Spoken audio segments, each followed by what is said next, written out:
Believe it or not, that's a 2.5-ton truck. Different kind of body, different shape. It's called the Dukw for amphibious operation. Ever try floating a truck across water? It needs a whole platoon of men.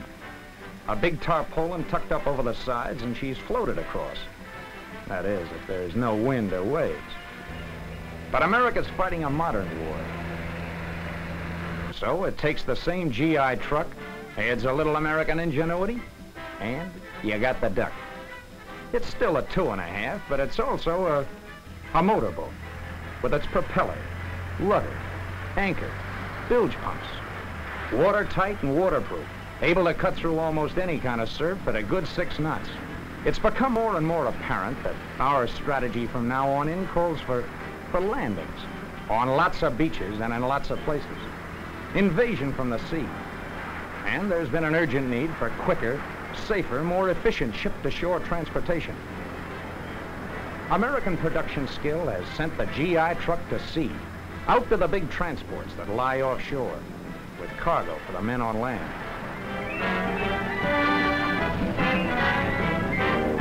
With Dukws to do the job of getting it ashore, it gets done in a hurry, just as if the transports had been brought up onto the beach and unloaded there. This path from ship to shore was made on the American assembly line. The streamlined hull, the watertight bearings, the quick conversion from water operation to land travel. When the Dukw is used, it reduces the hazard of exposed and dangerous beachheads, vulnerable from the air. At speeds up to 50 on the straightaway, the new amphibious 2.5 can haul its freight quickly inland to concealment and security. It means invasion made easier and safer. The Dukws in full production now back in the war plants at home, and every day more of them show up around the world. Already they've tasted combat in the South Pacific, in North Africa, in Sicily, and thousands more are on the way. Invasion's the order of the day, and American skill is right there to meet its requirements.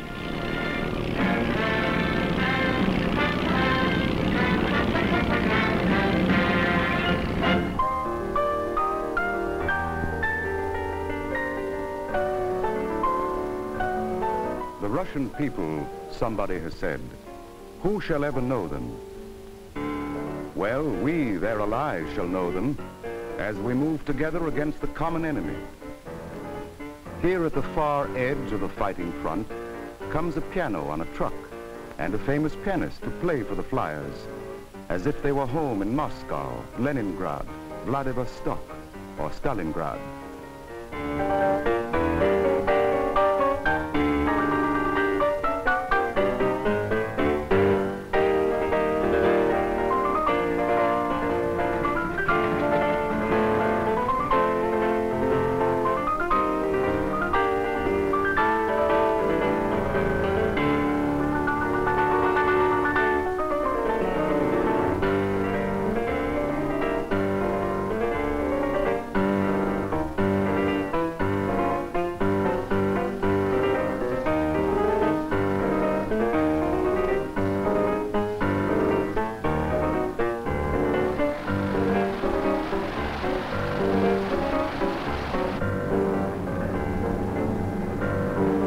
The demands of the war are fulfilled, but the concert goes on.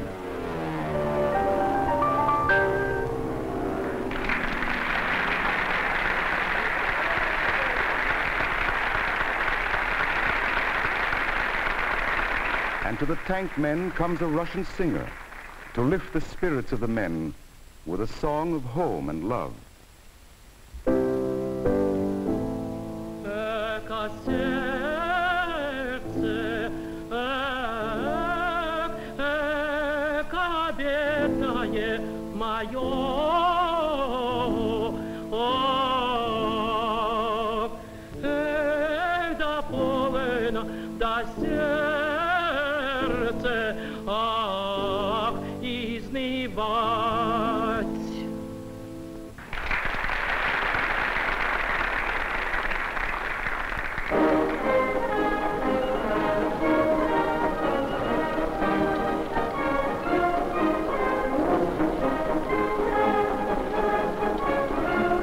time to go now.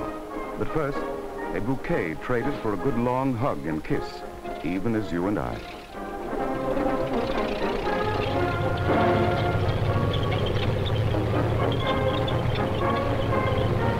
Know the Russian people? The enemy shall know them, and know them all too well.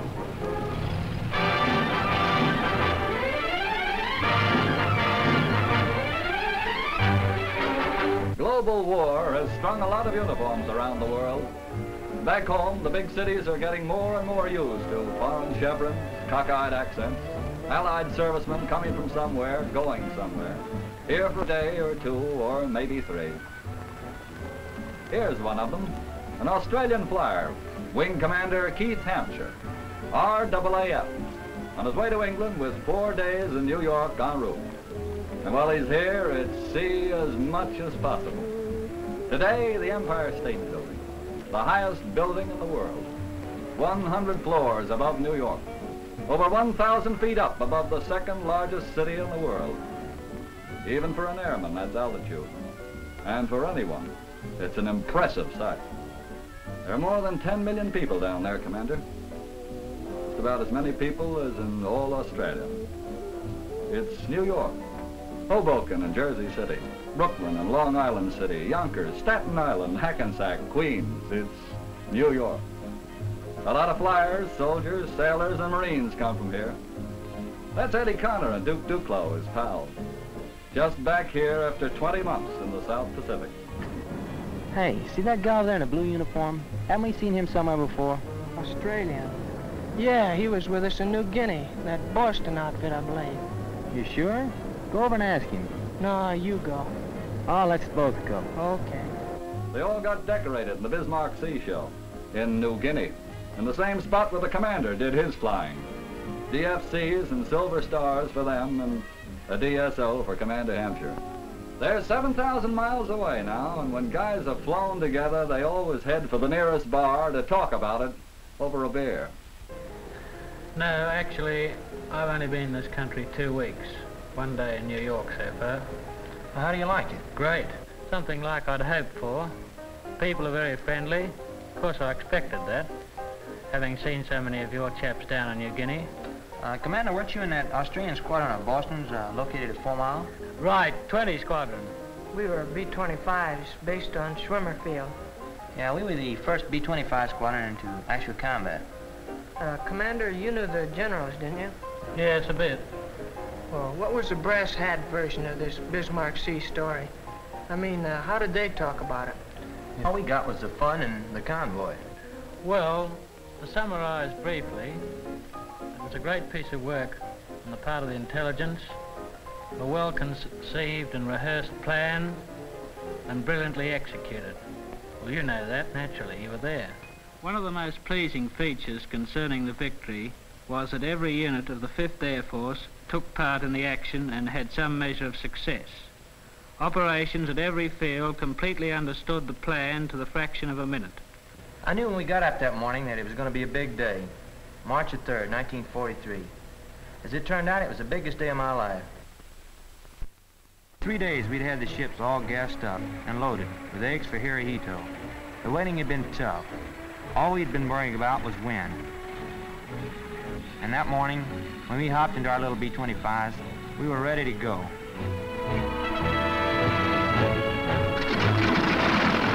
Our squadron went up at about 9:30, all B-25s. The P-38 outfit went up with us. And on the timetable, the squadrons from almost all the other fields were going up at about the same time. Other B-25s, Bostons, Beaufighters, P-38s, P-40s, B-17s, the works. Part of them Aussie and Yank. Most of them just Yanks. As we circled over Moresby, it was a beautiful day. Somebody told me the Japs had been counting on bum weather to get them through safely. But the weather certainly went off and left them that day. It was as clear as a bell, with a few cumulus clouds at about 5,000 feet. It took us a little more than an hour to get out there, to that poor little old beat-up convoy. They were doomed, and they knew it. The whole damn 5th Air Force, almost, was hammering at them, strafing them to knock out that ack-ack. Aussies and the Beaufighters went in first. And then we and the B-25s went in at mast height, skipping the bombs off the water to hit them broadsides. Our squadron was for medium level bombing at 5,000 feet.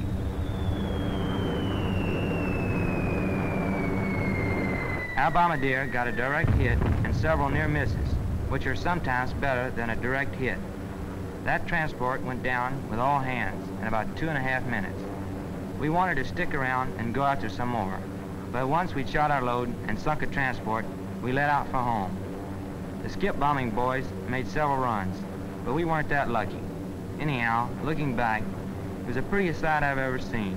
Japs, dead Japs, all over the damned ocean. In one day of bombing, actually, an entire Japanese division of more than 15,000 men and their equipment was destroyed utterly. 22 ships and 100-odd Zeros was against 4 planes and 12 men. It was a bloody fine show. When our planes got back to their fields, squadron by squadron, they could lay a just claim to have saved the lives of thousands of Allied ground forces. Among others, Lord Trenchard, founder of the Royal Air Force, cabled us saying, the Americans and the Australians and the 5th Air Force have, as a result of the Bismarck Sea Battle, brought about the greatest air victory over sea power of all time in any theater and in any war.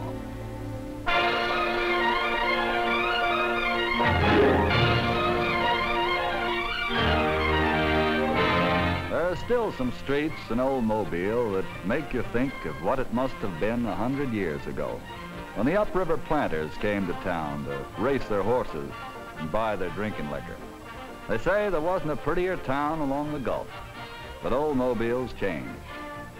Mobile's a war town.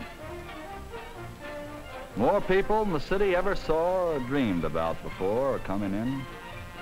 When there isn't room for them in town, they shack up along the creek banks in empty lots and stores and trailers, in any place where there's room to pitch a tent or cook a meal or swing a cat. 150,000 people came down to Old Mobile, more than it takes to make an army.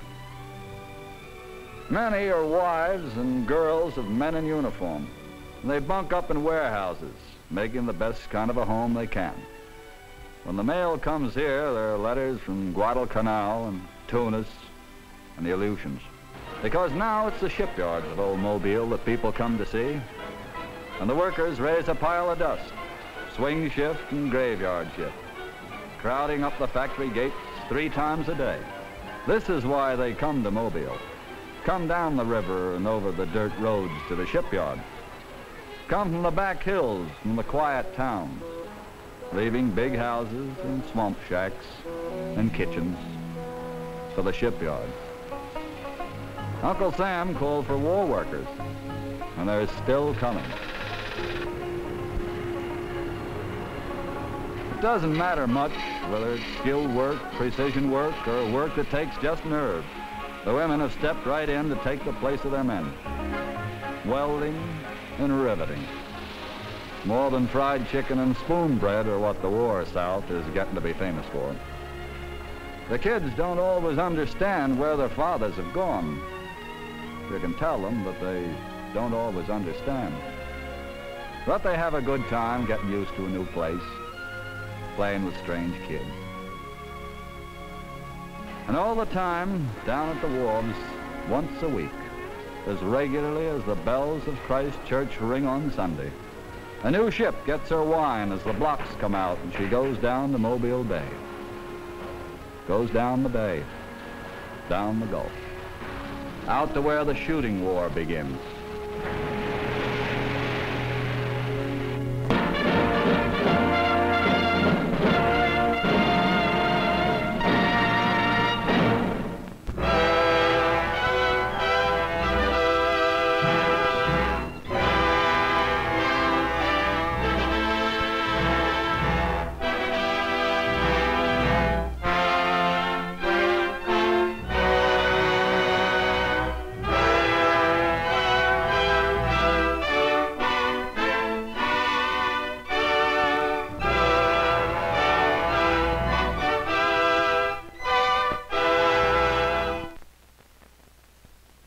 This is the third of a series of pictures designed to make the officers and men of the United States Navy aware of the strength of Japan. In this picture, the Japanese Army will be seen in action over a period of 10 years. The Japanese, in my opinion, will never crack. They will never surrender. They have got to be beaten until they know they are beaten. They believe they are going to win this war, and they are ready to keep on fighting for 100 years, if necessary. Because we Americans are trained to think for ourselves, we can study our enemy disinterestedly and fight him passionately.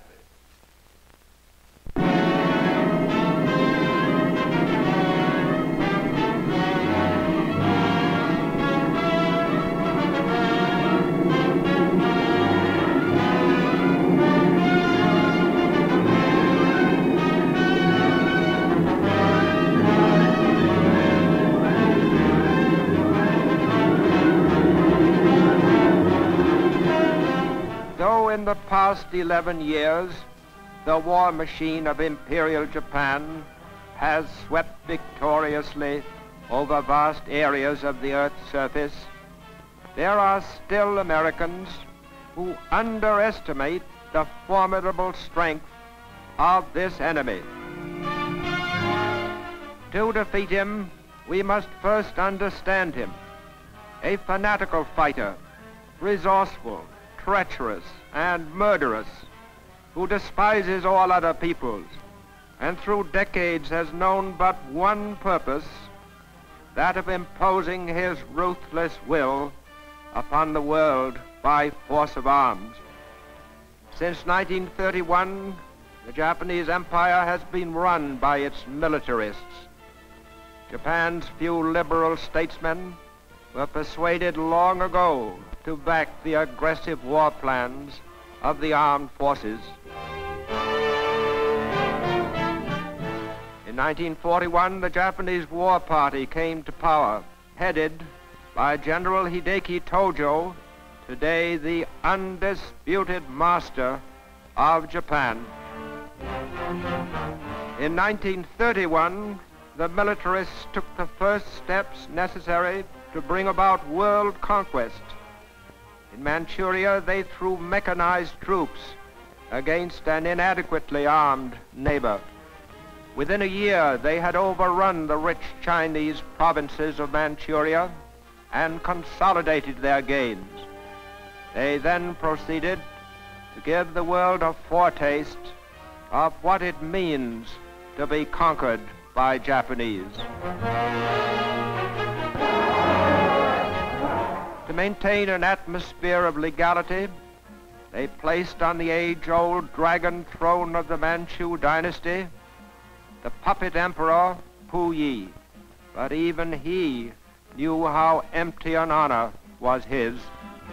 To carry on the business of government, native officials were appointed whose sole duties were to rubber stamp the decrees of the Japanese army. Thus all mines, railroads, and other resources came under the control of those Japanese-financed corporations which were acceptable to the empire's militarists. Army engineers planning to make of Manchuria a base for further conquests pressed thousands of Chinese into labor gangs to work on hydroelectric projects, military roads, and mines. Though Japan was not successful in persuading its own farmers to migrate to Manchuria, it found ways of inducing the Chinese farmers in Manchuria to raise what the Japanese needed. Crops were collected for shipment to Japan and paid for with worthless occupation money from the army's printing presses. The Japanese made opium easy for the Manchurians to get. At the same time, it passed laws designed on the surface to forbid its use, thus profiting both from selling opium and from fining those who used it. By 1937, Japan was ready for the next step in its plan of world conquest, to bring the rest of China under Japanese rule. Japanese fighter planes were designed by engineers who had taken the most effective engine, propeller, and fuselage designs in existence and blended them into the Zero Pursuit plane.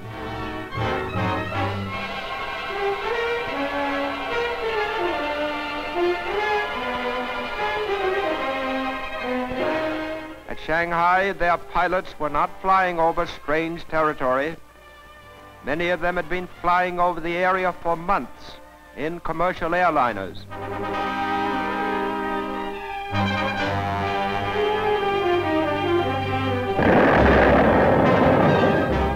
Their aim was deadly, and unrestricted bombing of civilians became a Japanese trademark. Casualties were enormous. Among them a sailor aboard the United States cruiser Augusta, on which a Japanese bomb killed the first of countless thousands of American fighting men destined to become victims of Japan's drive for conquest. Masses of pitiable, frightened Chinese, their homes destroyed, their lives shattered, gathered together what few possessions were left them and fled the city.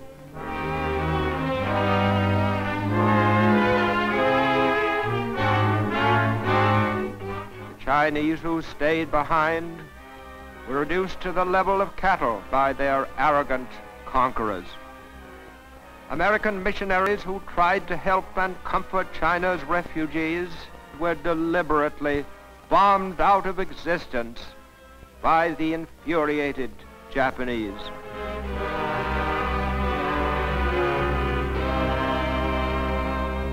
With Shanghai eliminated as a center of resistance, the forces of Japan were ready to move up the Yangtze River to conquer the interior of China, where the tacticians of other nations had regarded rivers as military obstacles. The Japanese used them as avenues of conquest, along which their armies were transported by boat under cover of air protection.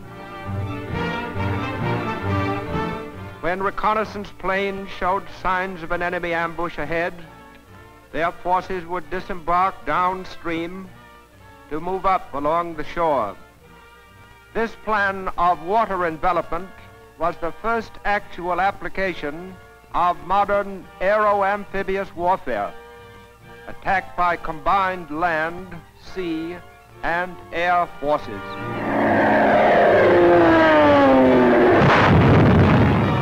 Holding its best troops for the bigger war yet to come, Japan used the China War as a means of hardening and seasoning its second-line forces by priceless experience.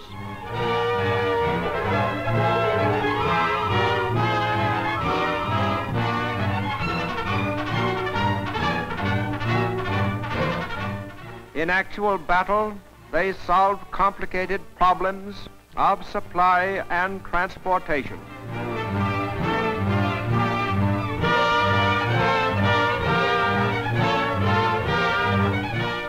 They learned to overcome difficulties by improvised methods and to steel their bodies to meet hardships beyond the endurance of untrained men.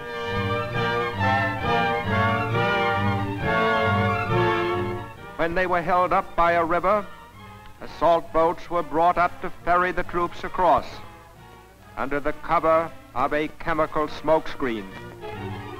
By such means, the Japanese became experts at stealthy infiltration and the technique of surprise attacks, and readied themselves for the real tests that were to come later on.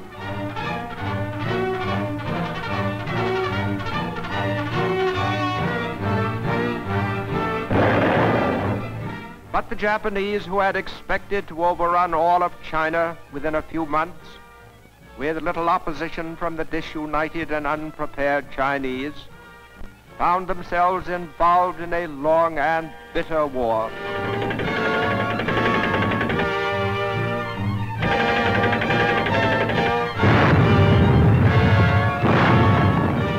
After 4 years of hard fighting and severe losses, Japan had succeeded in occupying North China and a fringe of land along the coast.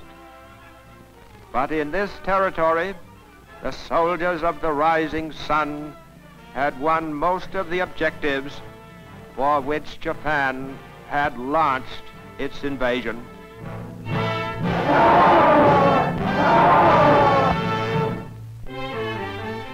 As the Japanese advanced, they began immediately to convert the conquered territory to their own needs. To keep their own men free for fighting, they made the fullest use of slave labor, organizing the Chinese into gangs under relentless overseers.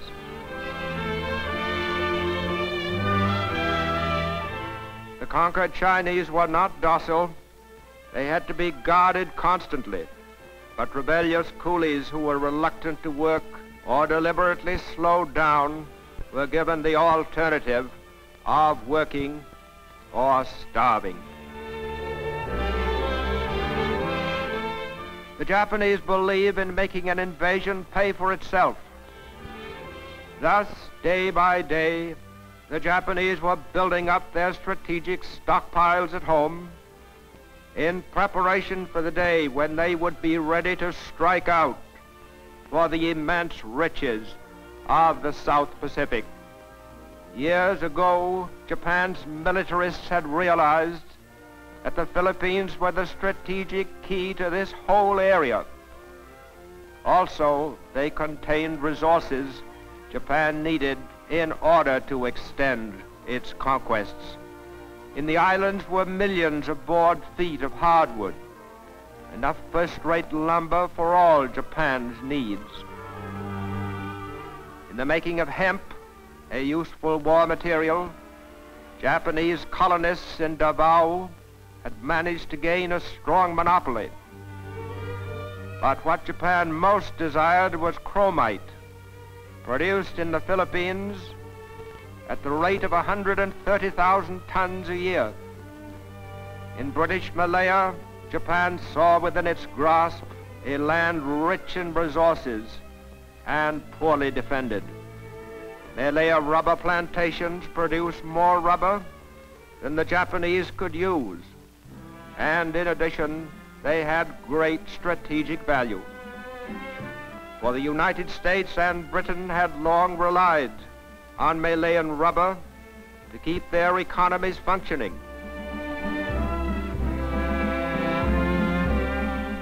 From the tin mines of Malaya had come 37% of the world's tin production, 85,000 tons a year. To get exclusive command of this immense supply was a primary purpose of the Japanese. For generations, they had seen in Singapore a symbol of the hated white supremacy in the Far East. Goods from all parts of Asia went through Singapore. The British had spent millions of pounds on dry docks and fortifications to protect the trade and create a naval base that was impregnable by sea. But the Japanese planned to attack by land. To conquer the Netherlands East Indies, they were prepared to pay a heavy price, for its resources included much that Japan needed. In Java and Sumatra were some of the world's most productive oil fields.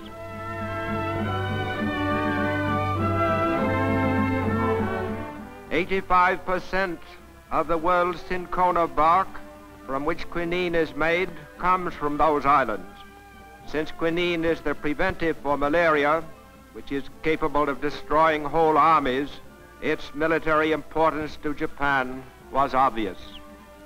Scarcely less important to Japan were the Dutch naval bases, which would be useful to them in further aggression to the southeast, into Australia. To the Japanese, Australia has always meant room to live in, and it has long been eyed with malicious envy by Japanese jingoists. In Australia, just beyond their reach, were many of the strategic minerals of warfare, wealth which could make Japan one of the world's most powerful nations. Coal and iron were piled up in mountains, easy to reach and easy to mine. Ready at hand was the milling equipment needed to process the ore. On Australia's plains were millions of sheep, which in Japanese hands would supply the island kingdom with ample meat and wool for their own use and for export. Once they had Australia, they thought, and its 7 million people to work for them as slaves, their position would be impregnable.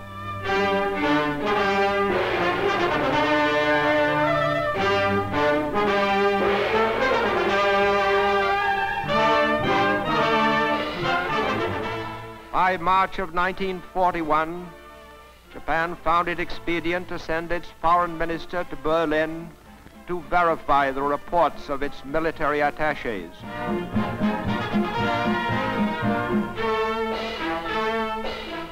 Germany had conquered half of Europe.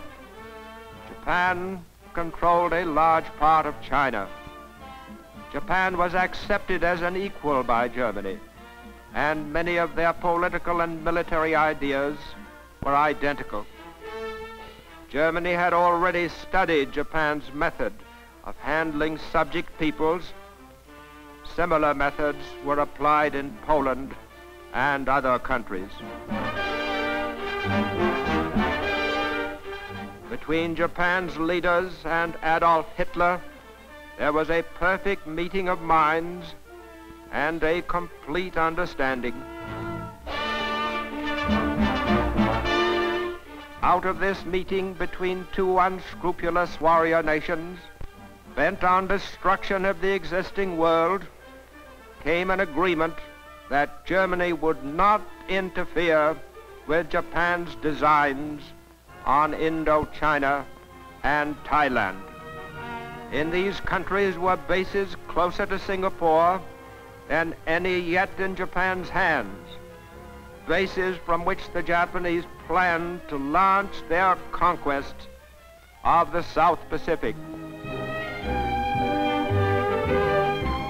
The French turned over their ports and bases in Indochina to the Japanese without a struggle. The whole operation was an uneventful dress rehearsal of what Japan planned to do in 1942 in the Malayan archipelago, in the Philippines, and in the Netherlands East Indies. Shock troops were lighted ashore with their equipment in the type of amphibious operation Japan had been practicing for years in China.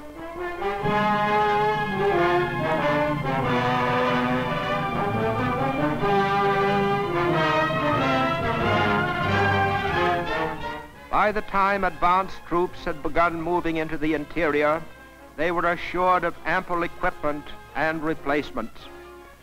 Here and there, scattered resistance was easily dealt with, but there was no organized opposition.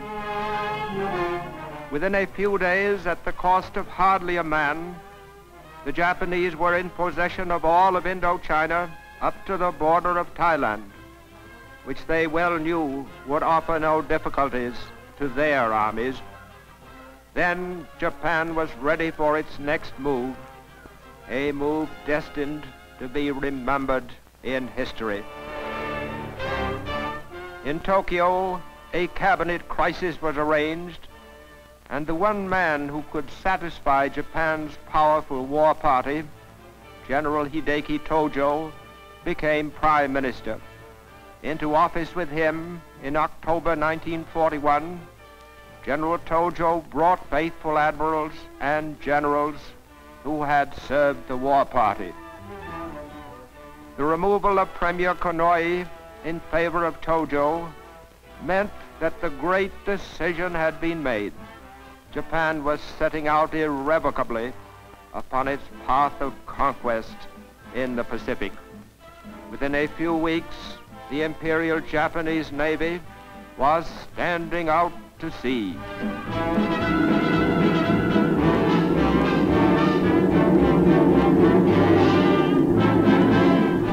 To the United States and to the British Commonwealth of Nations, the warriors of Japan had thrown down the challenge.